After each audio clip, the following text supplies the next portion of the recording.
Good day mga ka-adventures. Another day, another adventure. So ayan, nabudol na naman tayo ni Idol Rod Adventure. Yung coffee ride lang sa Marilaki ay umabot nga kami ng Taal, Batangas. Dahil sa mainit at medyo mahabang biyahe ay nauhaw tayo mga ka-adventures.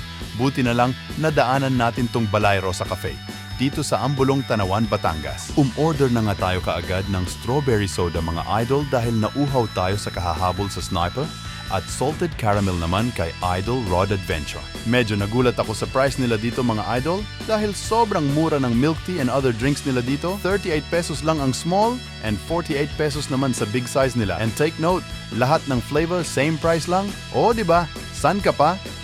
Saktong-sakto sa panlasa ko yung strawberry soda nila dito, hindi masyado matamis. As in swak sa panlasa ko at hindi rin siya masyadong maraming yelo. Shoutout nga pala sa mga batang to na nakasabay namin dito sa Balay Rosa Cafe na enjoy sa kanilang in-order na milk tea.